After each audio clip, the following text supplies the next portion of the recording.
Hey everyone, and welcome to the channel. Today we're going to be looking at the S.H.Figuarts Dragon Ball Super Superhero Vegeta.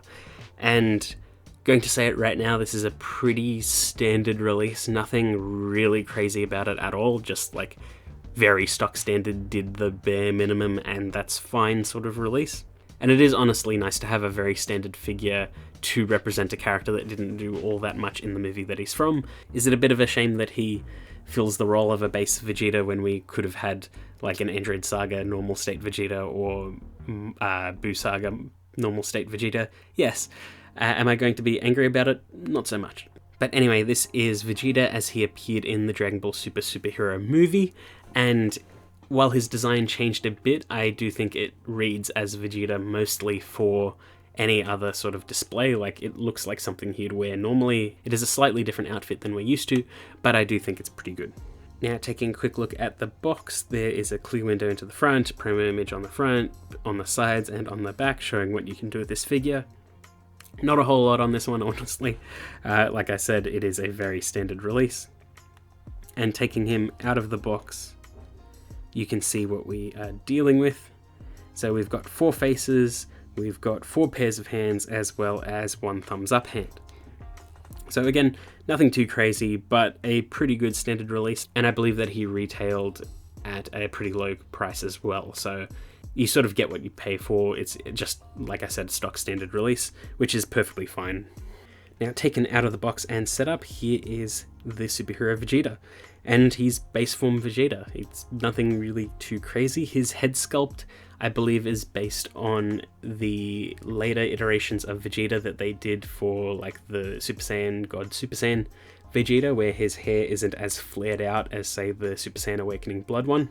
And I think it works pretty well. Like, it is tapered off a bit, but the sort of silhouette works quite well, and it still reads as Vegeta just fine.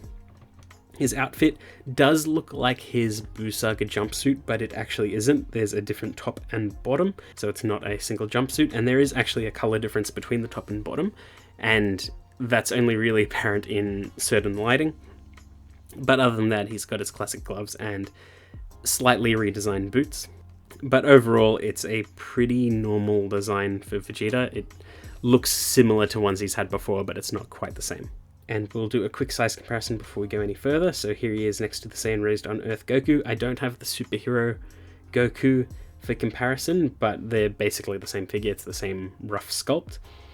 And here he is next to the Super Saiyan Awakened Blood Vegeta that came out earlier in 2023, which is also a re-release of an older figure that this Vegeta is based on. And you can see them side by side looking pretty much identical. The only real difference is the armor detail and the shape of the hair sculpt, but otherwise these are pretty much identical to each other.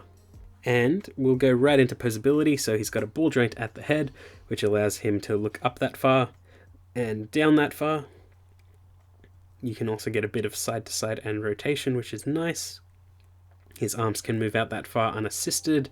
There's an upper arm swivel, as well as a bend at the elbows, and a ball hinge at the wrist, and a butterfly in the shoulder, which is a pretty good butterfly, not the best. It's got a ball joint in the upper chest, which allows for a bit of side to side and arcing and crunching. So you can look down that far, and he can do a bit of side to side. There is a waist swivel. He can kick barely up at all, which is a pretty consistent issue with this mold of Vegeta, and he can kick back a little bit.